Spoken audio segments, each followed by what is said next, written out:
Hello everyone, সবাই কেমন আছেন? গতকাল শুক্রবার সকাল সকাল আমাদের বাড়িতে ছাগল জবাই করা হচ্ছে।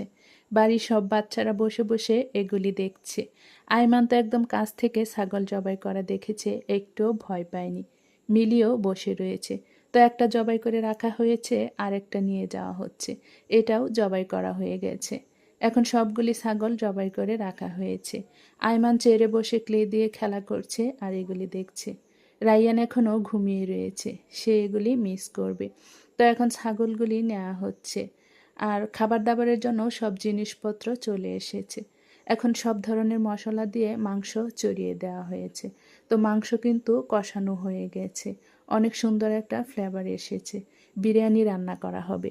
তবে কেন এত কিছু করা হচ্ছে সেটাই তো আপনাদেরকে বলা হলো না। পরিবারে যে কোনো বিপদ আপদ হলে মায়েরা কিন্তু সবচেয়ে বেশি চিন্তায় থাকে। তখন বিপদ থেকে মুক্তির জন্য অনেকেই মসজিদ মাদ্রাসায় দান করার কথা কিংবা মানুষকে খাওয়ানোর কথা বলে থাকেন। তো আমার শাশুড়ি খাওয়ানোর কথা বলেছিলেন, সেজন্যই আজকে এই আয়োজনটা করা হচ্ছে। আর শুক্রবার হচ্ছে সপ্তাহের শ্রেষ্ঠ দিন। এই দিনে সমাজের সব মুসল্লিরা মসজিদে নামাজ পড়তে আসেন।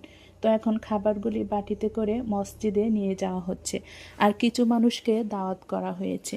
তো সবাই দোয়া করবেন যেন আমাদের পরিবারে কোনো বিপদ না আসে। ভালো থাকবেন। আসসালামু আলাইকুম।